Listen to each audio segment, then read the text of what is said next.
Bum, bum, bum, bum, bum, bum, bum, bum, bum, bum, bum, bum. The Peter Dislike Show. Bum, bum, bum, bum, bum, bum, bum. So I'm watching the Olympics at a Whole Foods cafeteria, and one thing that really hit me this Olympic season is that all of a sudden, as long as the Olympics are being played, all conflict and politics seem to disappear, and Russia and Ukraine can once again play with each other in peace. And it makes me wish that we could have the Olympics all year, every year, right? There's no war on there, right? There's no. I guess we have had terrorist attacks at the Olympics. It's usually not driven by any ongoing state.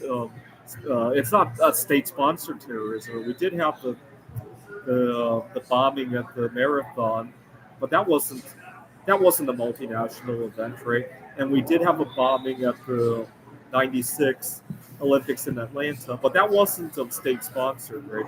All the state-sponsored wars, at least, right, disappear, right? The other place that you see a lot of conflict disappear is any sort of scientific research, right?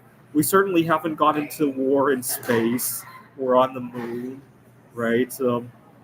Astronauts from all over can live in the space station together without any sort of fighting going on, right?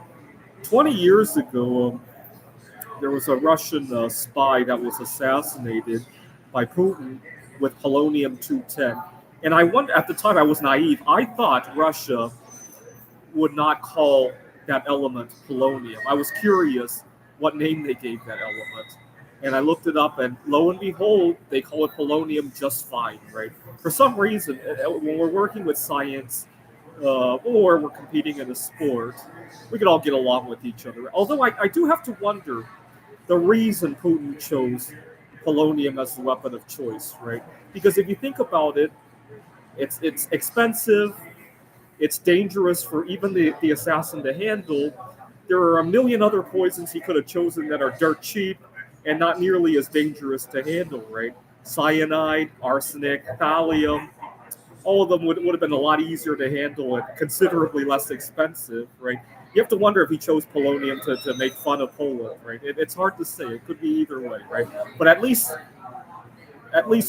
they can still call it polonium. We can call things Moscovium, and there are other things named after Russia, ruthenium. We don't have a problem with those names either, right? And so it makes me wish we could do things other than fight all the time, right? We could have the Olympics all year, every year. Maybe not the Olympics. I mean, it is very expensive. It's usually financially very devastating to the cities that are hosting them. But maybe a reality TV show that is multinational, right? So, for example, we could have Survivor with competitors from all around the world, right? Or maybe we could have an American Idol, or not American anymore, right? I guess we did have a World Idol. We only did it one time though, and it was the winners from idols from all around the country. We need to have World Idol every week, right?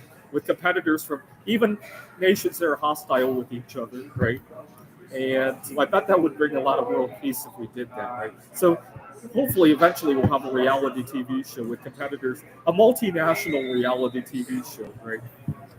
This is the Meter Dislike Show. Bum bum bum bum bum bum bum bum bum bum bum bum. The Peter Dislike Show. Bum bum bum bum bum bum bum. Bum bum bum bum bum bum bum bum bum bum bum bum. The Peter Dislike Show. Bum bum bum bum bum bum bum.